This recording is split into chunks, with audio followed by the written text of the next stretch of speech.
जो सेक्शन पहला पार्ट था उसको हम लोग ने देखा था। तो इसी के तहत आज से हम लोग इसमें हम लोग देख लिए थे कि भारत सरकार जो है WPI से PPI यानी होलसेल प्राइस। हाँ हाँ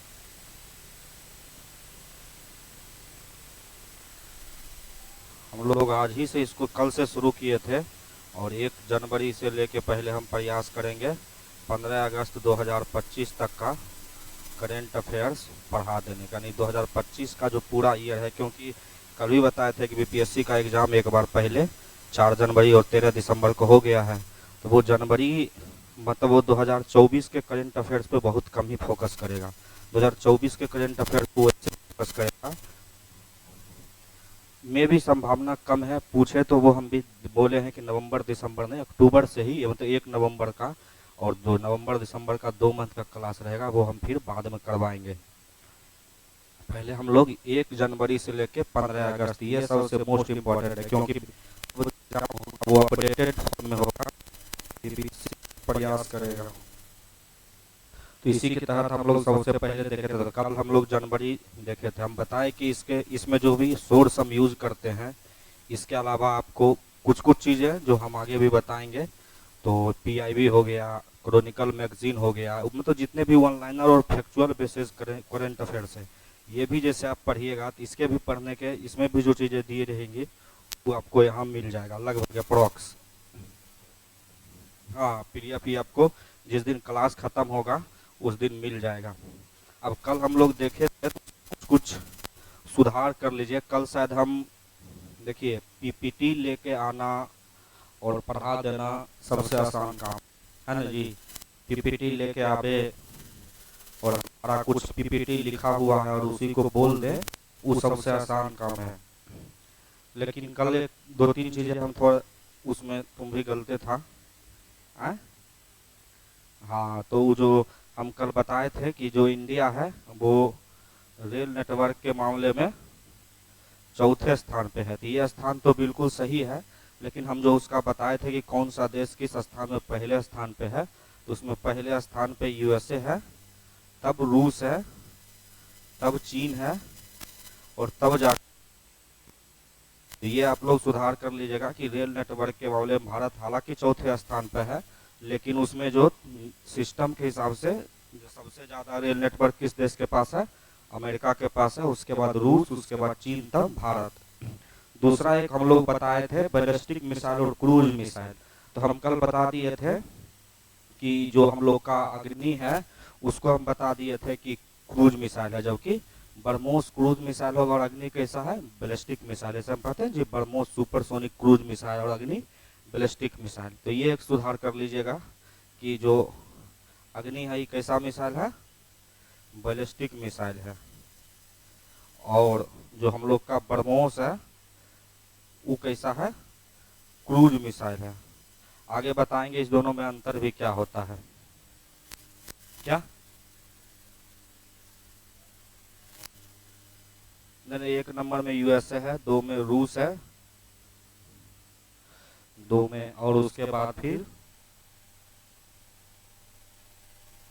आपसे सीधा सीधी पूछा जाए कि भारत किस नंबर पे, 4 नंबर पे है।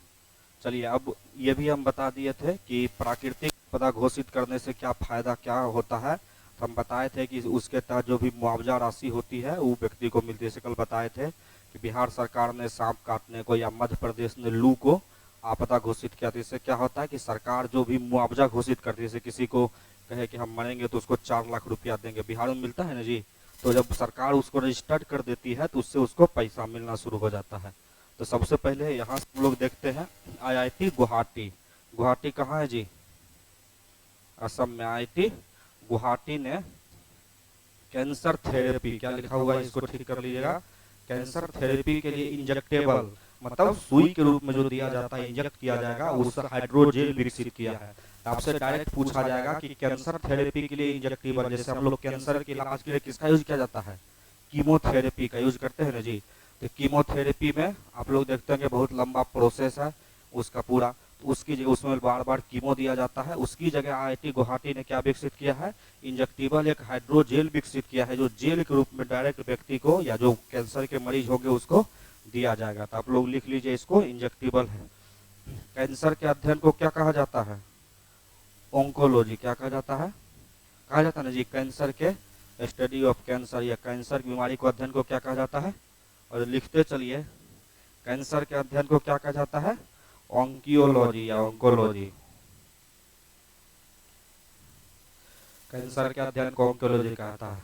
आईआईटी गुवाहाटी असम में स्थित है और यहाँ पे एक बहुत ही प्रसिद्ध मंदिर है। उस मंदिर का क्या नाम है, जो भी मंदिर बहुत चर्चा में है, कामाख्या माता का मंदिर। एक लड़की अपने हस्बैंड को ले गई मनाने के लिए भाया बेंगलुरु, गुवाहाटी और मेघालय, और फिर उसको मेघालय के खाई से धक्का मार के या जो भी प्रोसेस हुआ उससे मरवा दी। आजकल जो हमारा पुरुषवादी समाज है उस शादी करने से डरने लगा है। क्यों, क्या नहीं, लड़की एमपी की थी, यूपी में मिली है, गाजीपुर में एक ढाबा था, काशी ढाबा, वहीं पर बैठी मिली लड़की। तो उसको पढ़िएगा, क्राइम तक में रिपोर्ट दिया गया है। बहुत ही बेहतर तरीके से प्लानिंग करके लड़की जो है उसको बोली कि साथ लगा दो। वो इतना प्लानिंग की कि उसको मर्डर को मतलब कोशिश की थी कि हत्या लगे। और भारत का मीडिया भी ऐसा था कि उसको बांग्लादेश मतलब लोग जो है उसको अपहरण करके लेके चला गया, आतंकवादी लेके चला गया, ये सब कहानी बना दिया गया था। तो आईआईटी गुवाहाटी में क्या स्थित है, कामाख्या माता का मंदिर स्थित है। और इसी कामाख्या माता के मंदिर पे एक मेला लगता है। क्या नाम है जो मेला का, अम्बुबाची का मेला, वार्षिक मेला है, लिख लीजिए, अम्बुबाची का मेला, अम्बुबाची का मेला।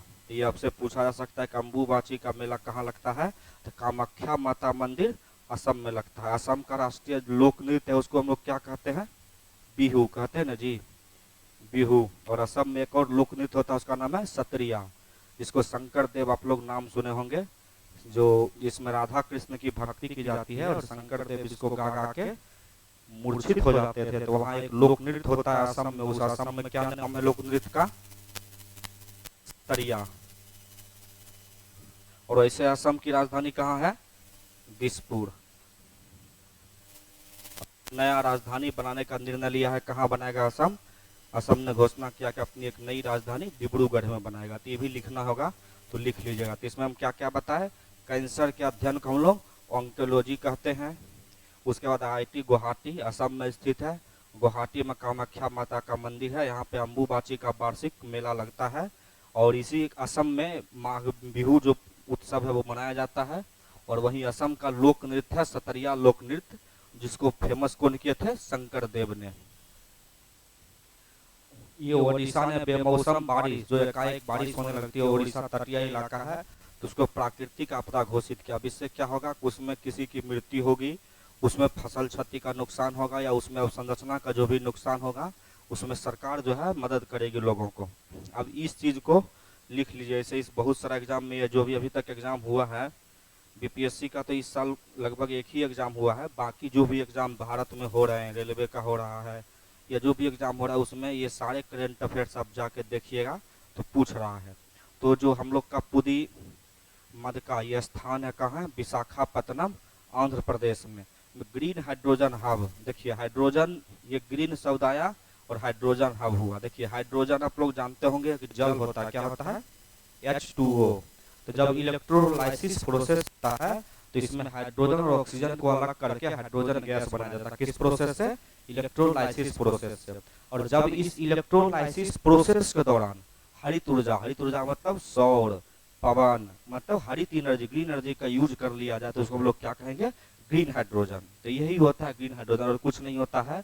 जो हम लोग हाइड्रोजन और जो H2 हो, इससे जल को पानी से निकालने के लिए जो हाइड्रोजन का प्रयोग किया जाता है इलेक्ट्रोलाइसिस प्रोसेस का, उस प्रोसेस में यदि सौर ऊर्जा, पवन ऊर्जा या किसी हरित ऊर्जा का प्रयोग कर लिया जाए तो उसको हम लोग क्या कहेंगे, हरित हाइड्रोजन या ग्रीन हाइड्रोजन कहेंगे। तो इसी को कहा जाता है हम लोग ग्रीन हाइड्रोजन। तो उसी भारत सरकार ने जो एक पुदी मध्य का है विशाखापत्तनम आंध्र प्रदेश में, भारत का सबसे बड़ा एनटीपीसी अभी वही काम करता है, का परियोजना का शुभारंभ किया गया है। इसको कौन विकसित करेगा, NTPC, national thermal power corporation. अभी ये चर्चा में क्यों, इसकी स्थापना के इस साल 75 वर्ष पूरे हो गए। इसकी स्थापना कब हुआ था एनटीपीसी का? 1975 में, 50 वर्ष पूरे हो गए इसकी स्थापना के। कल और एक बताए थे, कल और एक संस्था के 50 वर्ष पूरे हो गए, किसका बताए थे जी? बताइए। उसके ग्रीन हाइड्रोजन का निर्माण जल के इलेक्ट्रोलाइसिस प्रक्रिया द्वारा होता है। इसमें नवीकरणीय ऊर्जा, नवीकरणीय मतलब वैसा ऊर्जा स्रोत जिसका बार बार नवीकरण किया जा सकता है, रिन्यूएबल, जैसे सौर ऊर्जा, पवन ऊर्जा, तो उसको हम लोग कहते हैं इसरो। इसरो का तो 1969 हुआ जो, हाँ, जो इसरो का जो पहला सैटेलाइट गया था 19 अप्रैल 1975 को रूस के द्वारा, उसी का आर्यभट्ट नाम, भट्ट नाम था, उसी का 50 वर्ष एक साल पूरे हो गए। ठीक, चलिए। कर्नाटक सरकार, कर्नाटक के मुख्यमंत्री कौन है जी? बताइए। तो कर्नाटक सरकार ने वन अपराधों के लिए गरुड़ाक्षी, ये पोर्टल का नाम है, हाँ, एस सिद्धरमैया कांग्रेस के हैं, और उसके उप मुख्यमंत्री कौन है? डीके शिव कुमार, है ना जी? नहीं, और उप मुख्यमंत्री डीके शिव कुमार है और मुख्यमंत्री सिद्धरमैया है। तो कर्नाटक अभी चर्चा में क्यों है? तो कर्नाटक जो आईपीएल बेंगलुरु जो है, आईपीएल रणजी ट्रॉफी जीती, तो भगदड़ हुआ, तो उसमें तो ये कर्नाटक हुआ। तो कर्नाटक सरकार ने वन अपराध मतलब जंगल रिलेटेड जो भी अपराध होगा, किसी जीव की हत्या होगी, जंगल काट लिया जाएगा, तो उस पर एक पोर्टल बनाया गया है, उस अपराध का आप इंफॉर्मेशन उस पर दर्ज कराइए, सरकार उसके लिए काम करेगी। ये ऑनलाइन एफआईआर दर्ज किया गया है। नहीं, ये कर्नाटक है क्या? नहीं, ये पहला राज्य है जिसने वन अपराध का स्पेशल एफआईआर लिखने के लिए स्पेशल पोर्टल लॉन्च किया है। इसका नाम है गरुड़ाक्षी पोर्टल। इस पोर्टल पे जो है आप लोग या कोई भी, कर्नाटक की राजधानी बेंगलुरु है, बेंगलुरु को हम लोग सिलिकॉन सिटी कहते हैं, जो पिछला बार बीपीएससी पूछ चुका है कि उनमें से किस शहर को सिलिकॉन शहर या सिलिकॉन सिटी कहा जाता है, तो बेंगलुरु कहा जाता है। चलिए, माउंट आबू कहाँ, माउंट आबू कहाँ है? या माउंट ईबू या माउंट आबू तक मध्य प्रदेश में है।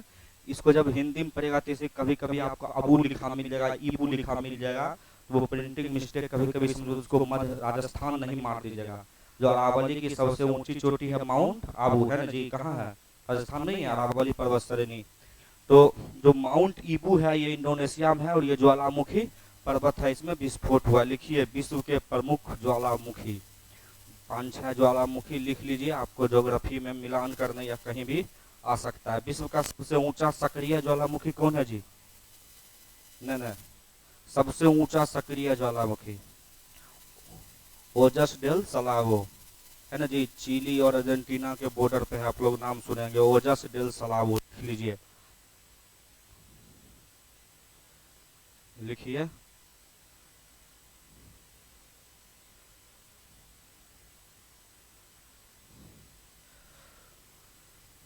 पहला लिखिए, सबसे ऊंचा सक्रिय ज्वालामुखी का नाम है ओजस डेल सलावो। ये कहाँ है? चिली और अर्जेंटीना, चिली और अर्जेंटीना के बॉर्डर पे है। और ये क्या है? विश्व का सबसे ऊंचा सक्रिय ज्वालामुखी है। ये क्या नाम है इसका? ओजस डेल सलावो, सलाडो। अगला लिखिए, इसका नाम आप लोग सुने होंगे कोटोपेक्सी। कोटोपेक्सी कहाँ है? इक्वाडोर में, इक्वाडोर में है। जो हम लोग का विषुवत रेखा है, जानते हैं इक्वाडोर से विषुवत रेखा होकर गुजरती है, तो विषुवत रेखा के सबसे नीचे जो होगा वो हम लोग का सेंटर ऑफ ग्रेविटी रहेगा, पृथ्वी का केंद्र रहेगा। तो पृथ्वी के केंद्र से सबसे ऊंचाई पर स्थित ये ज्वालामुखी है कोटोपेक्सी, इक्वाडोर में है। और इसी पे एक और ज्वालामुखी है चिम्बोराजो, आप नाम सुने होंगे, चिम्बे राजो प्लस कोटोपेक्सी। ये भी कहाँ है? इक्वाडोर में, लिखे। उसके बाद आप लोग नाम सुनेंगे माउंट देवबंद, ये भी ईरान में है। जो पृथ्वी का केंद्र है ना, सेंटर, उससे सबसे ऊंची बिंदु पर स्थित ज्वालामुखी है कोटोपेक्सी। ये कोटोपेक्सी इक्वाडोर में है। ये ये तो पूछ चुका है माउंट फुजियामा, ये तो बीपीएससी पूछ चुका है। कहाँ है? चिम्बेराजो, ये भी इक्वाडोर में ही है, ये चिम्बेराजो। अब लिख लीजिए माउंट फुजियामा, ये कहाँ है जी? माउंट फ्यूजियामा, ये पूछ चुका है बीपीएससी में, जापान में है माउंट फ्यूजियामा।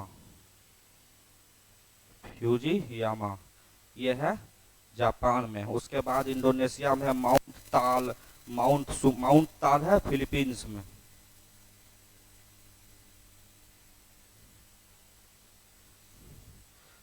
माउंट ताल फिलीपींस में है। ताल तो आकर लो ताल, माउंट ताल फिलीपींस में है। उसका स्पेलिंग TAAL होगा इंग्लिश में। अब बताइए आप लोग, भारत में दो ज्वालामुखी पर्वतीय, दो ज्वालामुखी है, कौन कौन है? एक बैरन द्वीप और एक नारकोंडम, लिख लीजिए। तो बैरन द्वीप सक्रिय ज्वालामुखी और नारकोंडम जो है वो सुसुप्त है। सुसुप्त मतलब अभी उसमें 200-400 साल पहले जागृत हुआ था, फिर भविष्य में जागृत होने की संभावना है। तो लिख लीजिए, एक कौन है भारत में? बैरन, ये दोनों अंडमान सागर में है, बैरन द्वीप, और एक हो गया क्या बोले, नारकोंडम। और अभी अंडमान निकोबार का नाम क्या कर दिया गया है? श्री विजयपुरम, श्री विजयपुरम नहीं कर दिया गया है जी।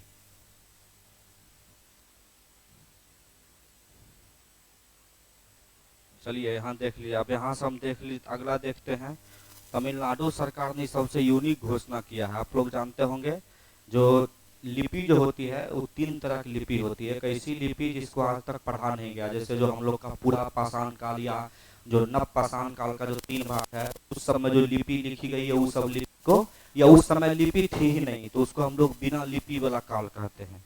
उसके बाद जब लिपि का विकास हुआ तो आया सिंधु घाटी सभ्यता, ऐसी लिपि जिसमें मतलब ऐसी सभ्यता जिसमें लिपि तो है लेकिन उसको पढ़ा नहीं गया, तो उसको हम लोग कहते हैं आद ऐतिहासिक काल। तो हम लोग कभी कभी इकोनॉमिक हिस्ट्री में प्रश्न भी आता है कि सिंधु घाटी सभ्यता का आद ऐतिहासिक काल कहते हैं। क्यों कहते हैं?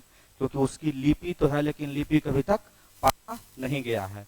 तो उसी सिंधु घाटी लिपि को पढ़ा जा सके, उसको जो डिकोड कर देगा, कोट कर देगा ये क्या लिखा गया है, उसको घोषणा करने के लिए तमिलनाडु सरकार ने $1 मिलियन की घोषणा की है। और आप लोग हिस्ट्री में पढ़े होंगे जो सिंधु घाटी सभ्यता की लिपि थी उसको ब्रुस्टोफोडन लिपि कहा जाता था। इसको क्या कहा जाता था? ब्रुस्टोफोडन लिपि कहा जाता था। ब्रुस्टोफोडन मतलब हुआ, जैसे आप लोग गाय देखते हैं ना, तो गाय जो मूत्र करती है, आकार में उसका मूत्र होता है, उसी आकार को हम लोग ब्रुस्टोफोडन कहते हैं। तो सिंधु घाटी सभ्यता की लिपि बाएं से दाएं लिखी गई, फिर दाएं से बाएं, जैसे नहीं हुआ कि जैसे ये दाएं से बाएं गए तो ये दाएं हुआ, दाएं से बाएं आए, फिर ऐसे गए, फिर ऐसे गए, ऐसे मतलब जिधर से आए उधर से लगातार लिखते जाते थे। ऐसा ये संभव है कि नहीं है ये भी, क्योंकि हमारी जो भी इतिहास की घटनाएं होती है वो हमको क्या मिला है उसी के आधार पे हम लोग मान सकते हैं। जैसे मान लिया जाए कि कहीं पे हमको 5 गो एक ही साथ या 10 गो 20 कहीं पे एक ही साथ व्यक्ति सर मिल गया, तो हम लोग अनुमान लगाते हैं कि हो सकता है कि यहाँ पे युद्ध हुआ होगा इसलिए 10 आदमी मारा गया, या हो सकता है कि 10 आदमी को एक साथ सामूहिक कब्रगाह बना के मतलब उसको दफन किया गया हो। इस टाइप का हम लोग अनुमान लगाते थे। ऐतिहासिक घटनाओं अनुमान पे होता है। तो इसी तरह से हम लोग अनुमान लगा लिए कि सिंधु घाटी सभ्यता की लिपि दाएं से बाएं लिखी जाती है, फिर बाएं से दाएं लिखी जाती है, और जो अभी तक इसको पढ़ी नहीं। इसका खोज कौन किए थे? जेम्स प्रिंसेप ने, लेकिन प्रयास किए पढ़ने का, लेकिन प्रयास नहीं हो पाए, पढ़ नहीं पाए। चलिए ये पढ़िए। हिमाचल प्रदेश सरकार ने वहाँ जो जैसे होता है ना इंस्टीट्यूट ऑफ पब्लिक एडमिनिस्ट्रेशन, जैसे भारत में भी IIP है, बिहार में भी है, हर राज्य में जो हम लोग PPSC क्वालिफाई कीजिएगा, बीपार्ट में जाइएगा, तो उसके बाद आप लोग का एक बार इसमें इंस्टीट्यूट ऑफ पब्लिक एडमिनिस्ट्रेशन में आप लोग का ट्रेनिंग होता है, सबका होता है। तो इसका नाम बदल के वो जो हिमाचल प्रदेश में है उसका नाम अब जो है हमारे पूर्व प्रधानमंत्री मनमोहन सिंह के नाम पर कर दिया गया है। आपसे प्रश्न भी पूछा जाएगा कि निम्न में से कौन थे मनमोहन सिंह, मतलब कौन ऐसे प्रधानमंत्री जो गवर्नर जनरल, मतलब RBI के गवर्नर जनरल, वित्त मंत्री और प्रधानमंत्री तीनों रहे थे, तो वो कौन थे? मनमोहन सिंह, और इन्हीं के द्वारा ये जब वित्त मंत्री थे और प्रधानमंत्री इनके कार्यकाल में कौन थे, पीवी नरसिम्हा राव, उन्हीं के समय में एलपीजी लाया गया था 1991 में। तो ये हो गया हम लोग का कि जो हिमाचल प्रदेश का जो पीए होगा, इनका नाम किस पे होगा, डॉक्टर मनमोहन सिंह के नाम पे होगा। अब देखिए श्रीलंका में पहला हिंदी प्रमाण पत्र पाठ्यक्रम, मतलब श्रीलंका में भी अब हिंदी विषय में पढ़ाई होगी और उस विषय में भी आपको सर्टिफिकेट मिलेगा, ऐसा पहला बार शुरू किया गया। अब चलिए इस प्रश्न को लिख लीजिए, देखिएगा बीपीएससी पूछ भी गया, 69 में पूछा था ना, 69 में। हाँ, तो इसके जो अन्य जानकारी लिखा रहे हैं वो लिख लीजिए। तो एक होता है प्रोजेक्ट 75, इसको आप लोग बीपीएससी में पूछा था, जो आगे बताएंगे। P75 क्या है, तो प्रोजेक्ट 75 एक ये पुरस्कार था जो भारत फ्रांस के सहयोग से बनाया गया था। इसमें कहा गया था कि हम 6 पनडुब्बी बनाएंगे। कौन पनडुब्बी बनाएंगे, 6 पनडुब्बी बनाएंगे। और ये पनडुब्बी कैसा बनाएंगे, डीजल इलेक्ट्रिक बनाएंगे, डीजल इलेक्ट्रिक पनडुब्बी बनाएंगे। देखिए पनडुब्बी होता है दो तरह के, एक होता है परमाणु पनडुब्बी और एक होता है डीजल इलेक्ट्रिक पनडुब्बी। ये दो प्रकार के पनडुब्बी होता है। डीजल इलेक्ट्रिक पनडुब्बी और परमाणु पनडुब्बी में दोनों कॉमन डिफरेंस क्या है कि जो पनडुब्बी होता है उसको बाद थोड़ा बहुत समय के लिए सांस लेने या एयर में प्रोपेशन करने के लिए वापस पानी के सतह पे ऊपर आना पड़ता है। और हम लोग पनडुब्बी मेनली क्यों बनाया जाता है कि किसी भी सरकार मतलब दूसरे देश को पता नहीं चले कि हम लोग का पनडुब्बी कहाँ है। जो डीजल इलेक्ट्रिक पनडुब्बी रहती है उसको समय समय पर बाहर आना पड़ता है, क्योंकि उसमें ईंधन भरना रहा या और बाकी जो प्रक्रिया होती है एयर ब्रीदिंग के लिए आना पड़ता है, तो इससे दुश्मनों को पता चल जाता है। तो उसीलिए डीजल इलेक्ट्रिक पनडुब्बी वो होता है। और परमाणु पनडुब्बी में ईंधन के रूप में प्लूटोनियम और यूरेनियम का यूज कर लिया जाता है। लंबे समय तक ईंधन भर दिया गया था। आप लोग जानते हैं कि एक बार हम शुरू ईंधन भर दिए तो बार बार नाभिकीय विखंडन होते रहेगा, ऊर्जा बनते रहेगी, तो उसमें अपना रिएक्टर चलते रहेगा। तो परमाणु पनडुब्बी लंबे समय तक जमीन के पानी के अंदर रहती है। तो उस ये दोनों में डिफरेंस होता है डीजल इलेक्ट्रिक पनडुब्बी और परमाणु पनडुब्बी में। तो भारत सरकार ने 6 डीजल इलेक्ट्रिक पनडुब्बी बनाने का निर्णय लिया था। उसका नाम दिया था स्कॉर्पियन श्रेणी। उसी 6 पनडुब्बी का नाम था IS कलवरी, खांडेरी, करंज, बेला, बागीर और बागसीर। देखिए ना, इसी बागसीर का जो इसका 6ठा पनडुब्बी है वो इस बार इसको समुद्र में उतार दिया गया है। और इसको बनाने के लिए फ्रांस और स्पेनिश कंपनी था नवोरिया, उसका ठीक क्या नाम इसका, फ्रांस के सहयोग से। और इसको बनाया जा रहा है MDL Mazagon Dock Builders Limited, ये है मुंबई में, ठीक ना। तो ये आपसे पूछा जा सकता है। अब देखिए इसी में क्या है कि भारत सरकार ने घोषणा किया है कि हम लोग जो है, जो पिछले बीपीएससी में पूछा है कि हम P75I बनाएंगे। क्या बनाएंगे, जैसे वहां था ना जी P75, इसमें हम किस देश का सहयोग ले रहे थे, फ्रांस और स्पेन का सहयोग ले रहे थे ना। अब भारत बोला है कि जो बीपीएससी पूछा है कि हम P75I ये नया प्रोजेक्ट लॉन्च किया। आई मतलब इंडिजीनियस, मतलब स्वदेशी। अब भारत अपना परमाणु पनडुब्बी डीजल इलेक्ट्रिक पनडुब्बी बनाएगा, लेकिन उसमें किसी देश का सहयोग नहीं लिया जाएगा। और इसमें 6 पनडुब्बी बनाए जाएंगे, लेकिन इसका अभी नाम नहीं दिया गया है। तो उस नया प्रोजेक्ट का क्या नाम दिया गया है, P75I। ये क्या रहेगा, प्रोजेक्ट यही रहेगा, लेकिन आई मतलब क्या हुआ, इंडिजीनियस, मतलब स्वदेशी डीजल इलेक्ट्रिक पनडुब्बी बनाए जाएंगे। ठीक, भारत के पास कितने परमाणु पनडुब्बी है जी, हाँ बोलिए। भारत के पास अभी वर्तमान में 3 परमाणु पनडुब्बी है। आप लोग नाम भी सुने होंगे, 2 तो नाम सुने होंगे जो अभी वर्तमान भारत के पास है, INS अरिहंत और INS अरिघात। ये दोनों का नाम सुने हैं, ये दोनों परमाणु पर। देखिए जो साइंस टेक का जो करंट अफेयर्स आता है उसमें मामला लड़का लोग गलती करता है ज़्यादा। साइंस और करंट अफेयर्स में साइंस टेक का 5-6 फिक्स आता ही है। या तो टेक वाला जो साइंस का क्वेश्चन है उसमें आपसे पूछ लिया जाए, या फिर इसका रीजन है कि आप अंतर नहीं कर पाते, फॉरगेट नहीं कर पाते हैं कि ये क्या चीज़ है। जैसे अभी आपको हम बताए कि डीजल इलेक्ट्रिक पनडुब्बी और परमाणु पनडुब्बी, पनडुब्बी 2 रूप होता है। अब आपसे कहीं पूछ दिया कि निम्न में से कौन सा पनडुब्बी परमाणु पनडुब्बी है या कौन सा डीजल इलेक्ट्रिक है, ये आपसे पूछ सकता है। तो ये जब फॉरगेट करने, अंतर करने आपसे आ जाएगा कि ये चीज़ है, तो फिर आप आसानी से याद रहेगा। तो भारत के पास जो है 3 परमाणु पनडुब्बी है।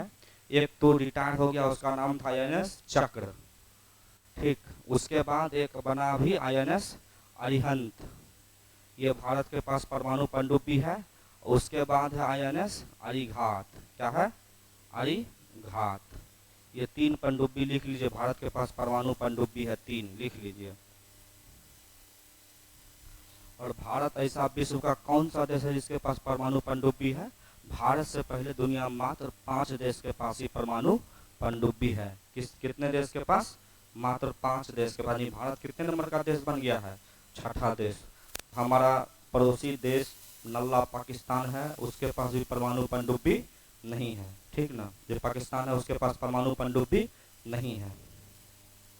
जो P5 देश है जिसको हम लोग UNSC में P5 कंट्री कहते हैं ना जी, अमेरिका, रूस, चीन, फ्रांस, ब्रिटेन, उसी के पास परमाणु पनडुब्बी है। तो लिख लीजिए P5 जो कंट्री है उसके पास पहले से परमाणु पनडुब्बी है। UNSC के जो P5 देश हैं, UNSC के, ये हो गया रूस, अमेरिका, फ्रांस, ब्रिटेन और चीन। सबसे ज्यादा परमाणु पनडुब्बी किसके पास है जी? अमेरिका के पास। उसके बाद रूस के पास, 2 नंबर में रूस के पास। अमेरिका के पास 70 या 76 परमाणु पनडुब्बी है, 70 प्लस। और रूस के पास 50 परमाणु पनडुब्बी है। भारत के पास 3 है। भारत से आगे जो ब्रिटेन है उसके पास एक ही ज्यादा, 4 है, ठीक ना। 50 के आसपास है, 50 प्लस ही है। बस ये दोनों याद रख लीजिए, सबसे ज्यादा अमेरिका के पास है और भारत के पास अभी 3 है फिलहाल। हमारे पड़ोसी मुल्क पाकिस्तान, उसके पास एक भी नहीं है, ठीक ना। हाँ, वो UNSC को नहीं, UNSC में जो अस्थाई मेंबर्स हैं उसको P5 कंट्री कहा जाता है, ठीक।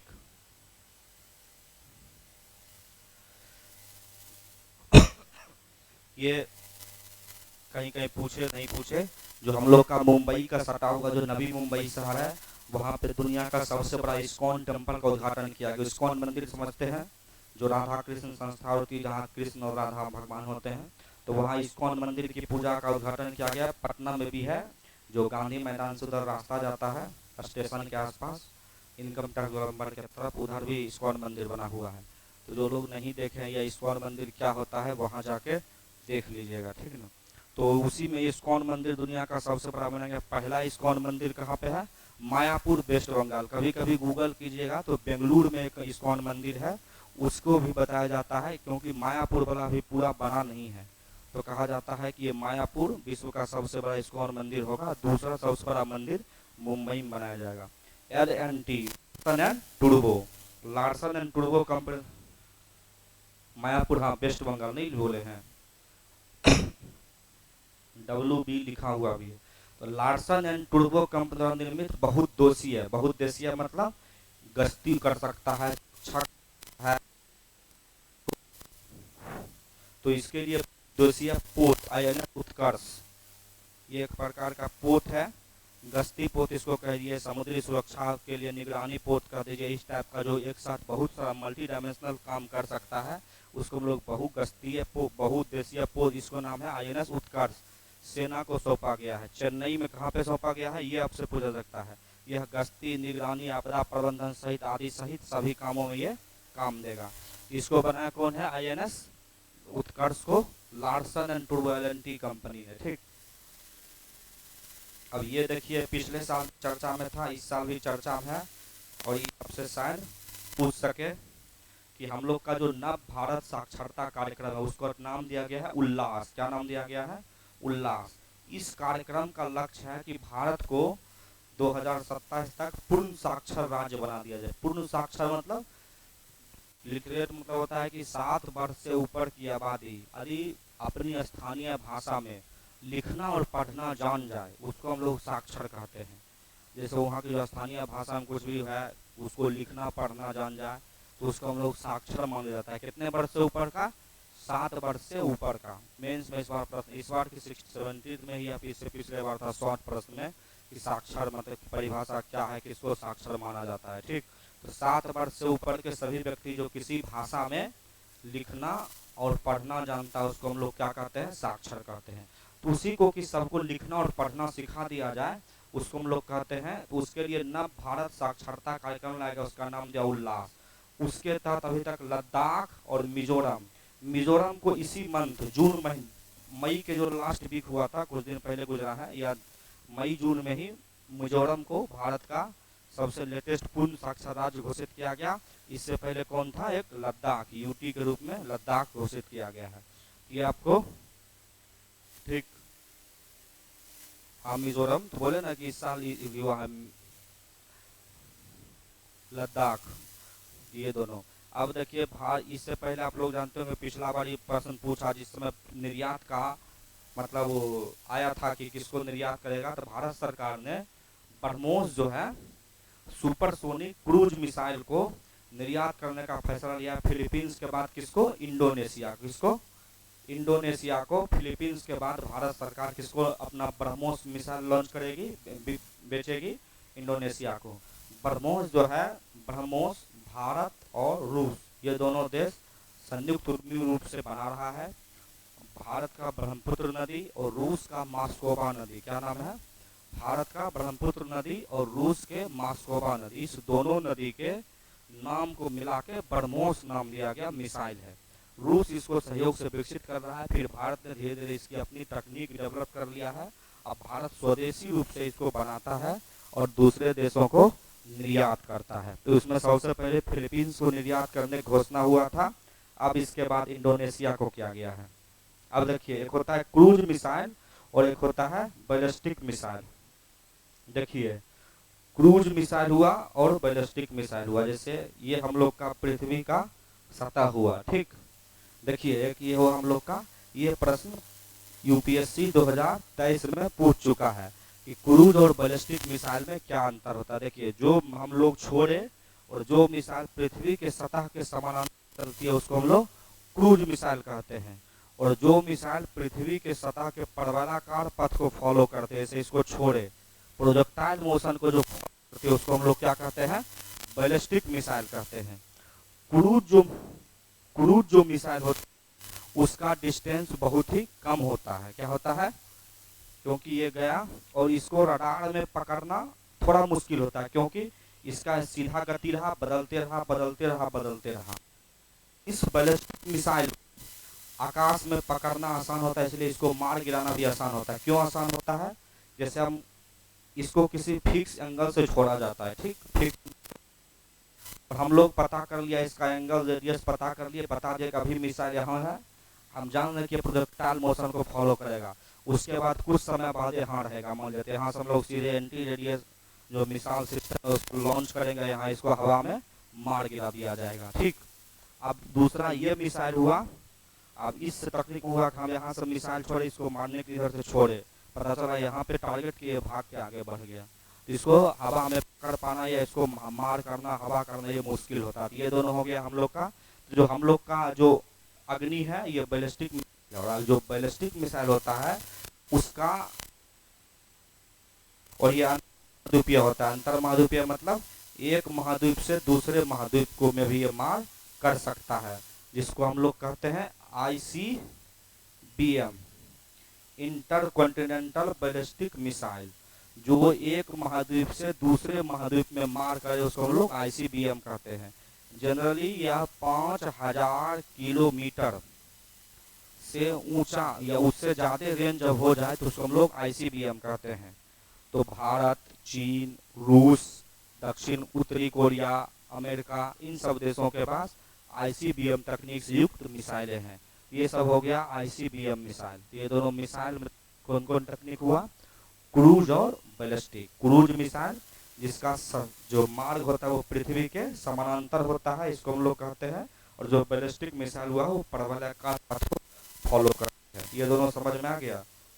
तो ये आपसे यूपीएससी 2023 का प्रश्न उल्टा के जाके देखिएगा, ये उदाहरण के साथ, यही सेम उदाहरण के साथ आपसे प्रश्न पूछा जा चुका है। इसलिए हम बोलते हैं कि एक बार जो भी होगी दीजिएगा, एक बार यूपीएससी का PYQ पूरी सोल्व कर लीजिएगा।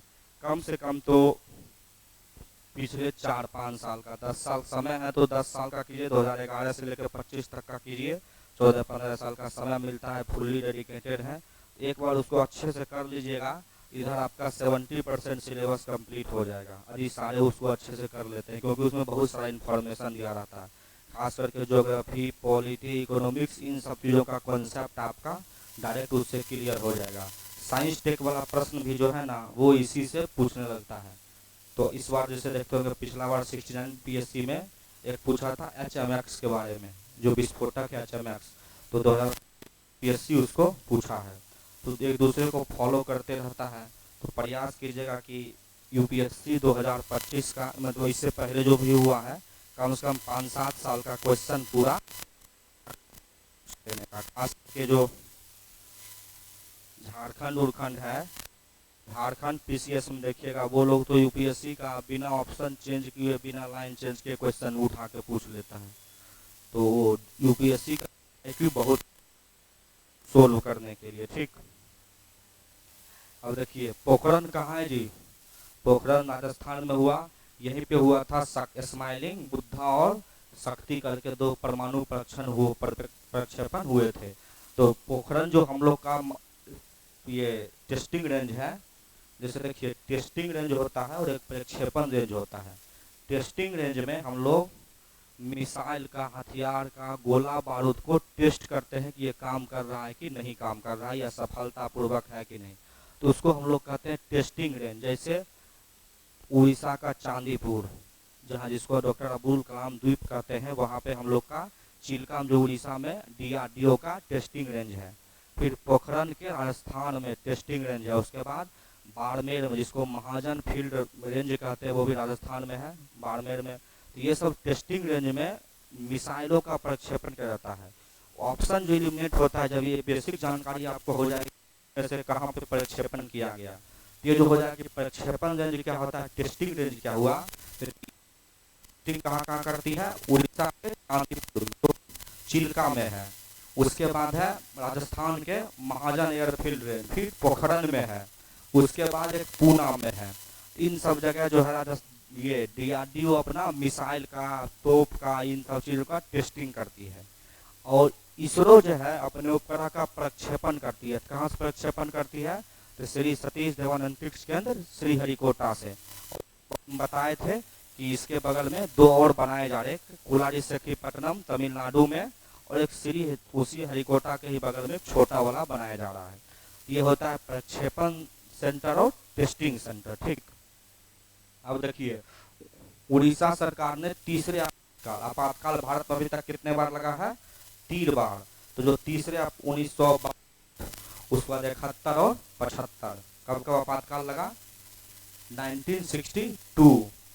कब वो क्या हुआ था उस समय, जो हम लोग का चीन चाइना है, चीन ने जो भारत का नॉर्थ ईस्ट फ्रंटियर एजेंसी, उस समय नेफा कहा जाता था, NEFA, जिसको हम लोग आजकल अरुणाचल प्रदेश कहते हैं। तो 1962 में चीन ने अरुणाचल प्रदेश में आक्रमण कर दिया, तो देश में आपातकाल लगाया गया सबसे पहला 1962 में। फिर दूसरा आपातकाल लगाया गया 1971 में, जब भारत बांग्लादेश पाकिस्तान का जो युद्ध हो रहा था, जिसमें पाकिस्तान के 2 भाग हो गए थे, बांग्लादेश का जन्म हुआ था, आपातकाल लागू हुआ था।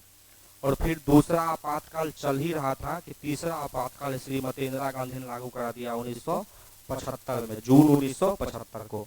तो इसीलिए जो है तीसरा आपातकाल, पहला और दूसरा आपातकाल युद्ध और शांति की स्थिति में लगाया था, नहीं बाह्य आक्रमण के लिए लगाया गया था, तो उसका चर्चा कम होता है। जो तीसरा आपातकाल है वो किसी सरकार ने, किसी तानाशाह ने, किसी जो सरकार जिसके पास स्पष्ट बहुमत है, उसने जो है लगाया था, इसलिए उसको इमरजेंसी घोषित किया था, इसलिए उसका चर्चा बहुत होता है। तो उसी तीसरा आपातकाल में हम लोग जानते हैं उड़ीसा में बीजेपी की मुख्यमंत्री कौन है, मोहन चरण मांझी। बीपीएससी पूछा कि मोहन चरण मांझी किस सीट से विधानसभा जीते थे, क्योंझोर सीट से जीते थे, क्योंझोर। हाँ, तो उड़ीसा सरकार ने घोषित किया है कि तीसरा जो आपातकाल लगा था 1975 में, उस दौरान जो भी व्यक्ति जेल गया है देंगी। अब देखिए 25 जून, अब आप लोग बताइए 25 जून को सरकार ने कौन सा दिवस मनाने का घोषणा किया है, राष्ट्रीय आपातकाल दिवस जो लगा था। तो सर ये राष्ट्रीय आपातकाल 25/1975 से लेकर 23 मार्च 1977 तक रहा। पेंशन के रूप में कितना मिलेगा? 20,000 रुपया मासिक। आपात हम लोग जानते हैं 3 प्रकार का होता है। क्या होता है? आपातकाल कितने प्रकार का होता है जी? आपातकाल होता है 3 प्रकार के। कौन कौन? एक होता है राष्ट्रीय, जिसको हम लोग कहते हैं नेशनल इमरजेंसी, नेशनल इमरजेंसी। एक होता है राष्ट्रपति शासन। क्या होता है? राष्ट्रपति शासन।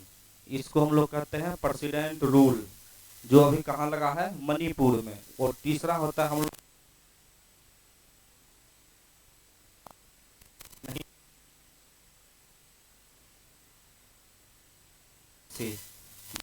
तो हाँ जी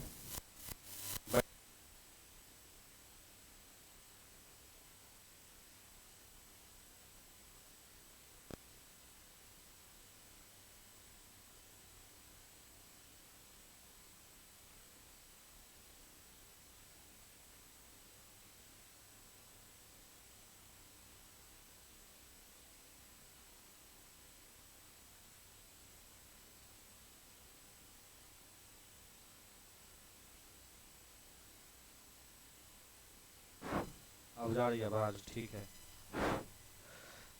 तो आपातकाल जो होता है वो 3 तरह का हुआ, राष्ट्रीय आपातकाल, राष्ट्रपति शासन और वित्तीय आपातकाल। देखिए ये भारत में अब तक लग चुका है 3 बार। ये भारत के अनेक राज्यों में, विभिन्न राज्यों में मिला के 130 बार प्लस लग चुका है। बिहार में 7 बार लगा है, मणिपुर में 11वां बार लगाया गया है। बिहार में कितना बार लगा है? 7 बार। और ये अभी तक भारत में 1 बार भी नहीं लगा है। देखिए ये आता है आर्टिकल 352 के तहत, ये आता है आर्टिकल 356 और ये आता है आर्टिकल 360। ये आर्टिकल हुआ। अब मामला आता है कि जब राष्ट्र पास हो जाता है तो कितने दिन के भीतर अनुमोदन आवश्यक है। जैसे ही राष्ट्रीय आपातकाल की घोषणा होगा, इसमें है राष्ट्रीय आपातकाल में 30 दिन। लिख लीजिए, इस बार ये प्रश्न पूछेगा यानी 1 माह में अनुमोदन, जिसको हम लोग कहते हैं अनुमोदन, मतलब संसद से अनुमति लेके पास करना पड़ता है कि आपने वहां आपातकाल लागू कर दिया हो। यह कितना दिन? राष्ट्रीय आपातकाल कितना दिन में होता है? 30 दिन के लिए। राष्ट्रपति शासन को 2 माह यानी 60 दिन में संसद के दोनों सदन से पास करना पड़ता है। और वित्तीय आपातकाल होता है ये भी 2 माह के लिए। कितना? 2 माह के लिए। समझ में आ गया ये चीज? उसके बाद देखिए क्या है इसमें है, जो राष्ट्रीय आपातकाल है इसमें हमको प्रत्येक 6 माह पर, कितना? प्रत्येक 6 माह पर संसद की अनुमति आवश्यक है। और अधिकतम कितने वर्ष के लिए? तो राष्ट्रीय आपातकाल है अनंत काल के लिए, अनंत काल के लिए। यह भी जरूरत होता है प्रत्येक 6 माह पे, लेकिन इसको कितना दिन तक रख सकते हैं? अधिकतम 3 वर्ष तक। इसके अंदर विधानसभा चुनाव कराया जा सकता है। और इसमें है एक बार अनुमोदन हो गया वित्तीय आपातकाल में, तो राष्ट्रपति चाहे तो अनंत काल तक लगा सकती है। एक बार अनुमोदन हो गया 2 माह के भीतर, अनंत काल तक वित्तीय आपातकाल लागू रह सकता है। समझ में आ गया? ये 3 तरह के आपातकाल होते हैं। अब बाकी विशेष जानकारी के लिए पॉलिटी जब पढ़ाई होगा तब उसमें बताया जाएगा। चलिए, इंडो बर्मीज, इंडो और भारत यानी बर्मा, जिसको हम लोग पहले नाम क्या दिया गया? म्यांमार। 1935 तक म्यांमार भारत का ही भाग था। प्रश्न पूछता है किस अधिनियम द्वारा म्यांमार भारत से अलग हुआ? तो भारत शासन अधिनियम 1935। तो उस अधिनियम के द्वारा बर्मा को भारत से अलग कर दिया। तो इंडो बर्मीज का जो इलाका है उसको हम लोग इंडो बर्मीज इलाका कहते हैं। वहां पे तो अरुणाचल प्रदेश में इंडो बर्मीज पेंगुलिन की नई प्रजाति खोजी गई। अरुणाचल प्रदेश के मुख्यमंत्री कौन है जी? पेमा खांडू। कौन है? पेमा खांडू। इसकी राजधानी कहाँ है? ईटानगर। कहाँ है? ईटानगर। इसकी स्थापना कब हुआ? फरवरी 1987। 87 ना जी, की 85? 87, 20/1987। इससे पहले इसको कहा जाता था नेफा, नॉर्थ ईस्ट फ्रंटियर एजेंसी। इसी के रूप में भारत का हिस्सा बना था। जापान इसी फ्रांस, ये अरुणाचल प्रदेश को ये चीन कहता है कि जो उसके 5 फिंगर हैं उसी का एक भाग उसका अरुणाचल प्रदेश है। तो इसको पहले नेफा कहा जाता था, फिर 1972 के आसपास इसको भारत का यूटी बना दिया गया। क्या बना दिया गया? 1972 में इसको क्या बना दिया? भारत का यूटी, यूनियन, जैसे अभी लद्दाख है ना जी, जम्मू कश्मीर है ना, तो इसे 1972 में इसका यूटी बना दिया गया। और फिर 20 फरवरी 1927 से भारत का राज्य है। आपसे पूछेगा नाम दफा टाइगर रिजर्व कहाँ है? तो अरुणाचल प्रदेश में है। तो ये बात। और इसके राज्यपाल अभी बने हैं, इसके राज्यपाल का नाम है जनरल कैवल्य त्रिविक्रम पटनायक। पटनायक बहुत ही मुश्किल नाम है, जनरल लेफ्टिनेंट जनरल कैवल्य, खाली लिख लीजिए के पटनायक। क्या लिख लीजिए? के Patnaik.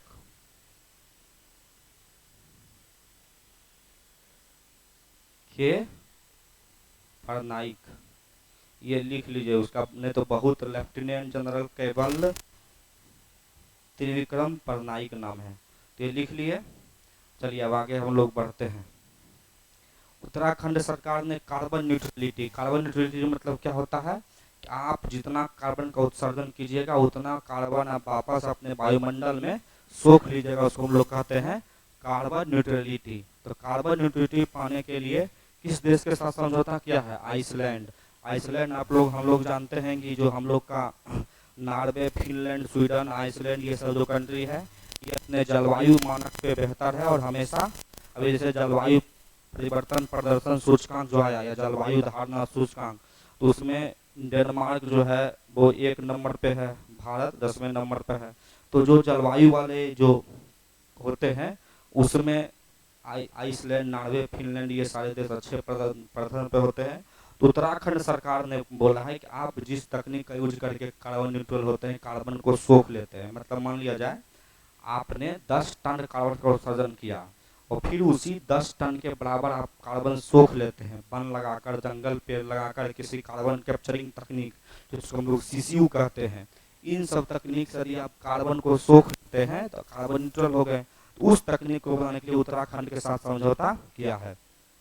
Uttarakhand related current affairs जान लीजिए। उत्तराखंड भारत का पहला राज्य है जिसने यूसीसी लागू किया है। आर्टिकल 44 के तहत कमेटी बनाई थी, कमेटी क्या नाम था? रंजना देसाई समिति। क्या नाम था? रंजना देसाई समिति। इसी समिति ने बताया था कि क्या करना चाहिए, यूसीसी लागू करना चाहिए। रंजना देसाई समिति। उसके बाद हाल ही में उत्तराखंड में 38वां राष्ट्रीय राष्ट्रीय खेल हुआ था, 38 नंबर का। 39 नंबर का राष्ट्रीय खेल अब कहाँ होगा? नॉर्थ ईस्ट में होगा, मेघालय में। 38वां राष्ट्रीय खेल उत्तराखंड में हुआ। यहाँ पे शीर्ष रैंक पे कौन सा था? सर्विसेज, जो सेना है उसको 1 रैंक मिला था। ठीक, तो ये हो गया हम लोग का उत्तराखंड रिलेटेड। अभी कल बताया था उत्तराखंड में, उत्तराखंड के हल्द्वानी में जो है वो बना, जो महाभारत वाटिका और रामायण वाटिका थीम पार्क बनाया गया है। राजा जी नेशनल पार्क जो भारत का पहला नेशनल पार्क है, जिम कॉर्बेट या राजा जी नेशनल पार्क उत्तराखंड में है। तो ये हो गया। नेशनल गेम्स उत्तराखंड में हुआ था, हल्द्वानी, देहरादून, इन सब गेम में हुआ था। इसका उद्घाटन कौन किए थे? वर्चुअल तरीके से नरेंद्र मोदी जी किए थे। ठीक, चलिए अब हो गया PSLV। इसके बारे में कल बताए थे, पोलर सैटेलाइट लॉन्च व्हीकल। 4 चरण वाला भारत का एक सैटेलाइट लॉन्च व्हीकल्स है। तो PSLV ऑर्बिटल मॉड्यूल एक्सपेरिमेंट के लिए एक मॉड्यूल भेजा गया था। कहाँ? अंतरिक्ष में। तो वहाँ जो है इसका नाम दिया था पोएम 4 मिशन। उसके तहत बहुत सारा बीज भेजा गया था अंतरिक्ष में कि देखते हैं उस बीज का अंकुरण होता है कि नहीं होता है। तो उसी बीज में लोबिया का बीज, लोबिया होता है ना जो घास, उसके रूप में भी काम देता है, तो उस लोबिया और दाल में भी काम, तो लोबिया के बीज का अंकुरण जो है वो हो गया है। तो आपसे पूछा जाएगा कि PM4 मिशन के तहत किस बीज का अंकुरण हो गया है? तो लोबिया का। अब आगे आपसे प्रश्न है CSIR। CSIR पैरासीटामोल आप लोग जानते होंगे, एंटीबायोटिक और पैरासीटामोल, दर्द उर्द किसी चीज में भी काम दिया जाता है खाने का।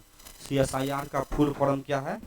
Council of scientific and industrial research, CSIR लिख लीजिए, council for scientific and industrial research. इसका मुख्यालय है नई दिल्ली में। कहाँ है? नई दिल्ली में।